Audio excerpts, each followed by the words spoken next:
Good evening to all. Hope you all are safe and sound. Stay healthy. Let's continue from yesterday's video. आप सभी ने मेरी last video तो देखी ही होगी in which we were discussing about fluoride, its effects and properties. Now you have an idea how fluoride is affecting today's generation as well as the generation to come. You can see a picture on your screen. Here you will see, due to excess amount of fluoride in drinking water, dark brown and black patches are appearing over the teeth surface.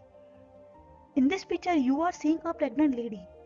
अब आप ये सोच रहे होंगे कि fluoride एक pregnant lady को कैसे अफेक्ट कर सकता है. Yes, according to new Canadian study, fluoride exposure from drinking water during pregnancy could be making children less intelligent. The higher level of fluoride in their urine tended to have kids with lower IQ level. अब fluoride इतना ज़्यादा living life को affect कर रहा है. How can we overcome this problem?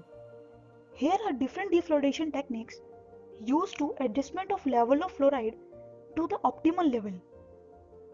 Can be classified into categories: precipitation method, ion exchange process, membrane filtration process, nanofiltration, and last is adsorption.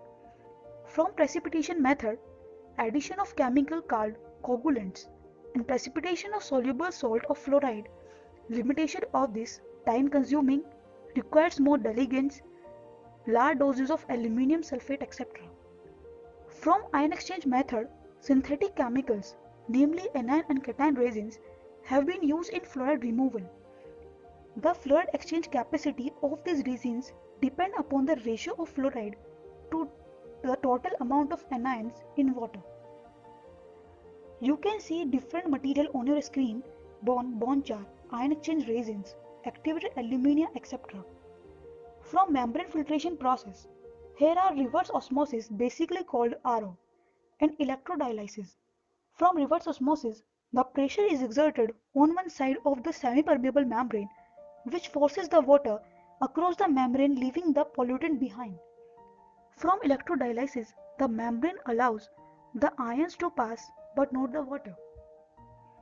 From nanofiltration.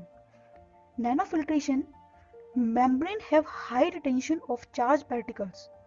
Here its advantages is require less pressure and capital, but it has limitation also. It is expensive and complicated. From electrocoagulation, it utilizes electricity and sacrificial anode to form the active coagulants. Advantage is less space, no chemical storage, no pH adjustment. And disadvantages is expensive and complicated. From last part, which is adsorption part, which is cost effective, easy to use. As we know, adsorption is a surface phenomenon in which adsorbate absorb over the adsorbent surface. Application of water treatment, removal of taste odor causing compounds, synthetic organic chemicals, color forming organelles, defecation of product, heavy metal, etc. Advantages of adsorption: high selectivity of adsorbents, low cost in installation, high efficiency production, eco-friendly nature, lack of sludge production, etc. Various low cost adsorbents, industrial agriculture waste, natural plant products used as adsorbents here. Hope you understand now. You are free to ask your questions in the comment section below. Please subscribe, like and share my videos. Thank you.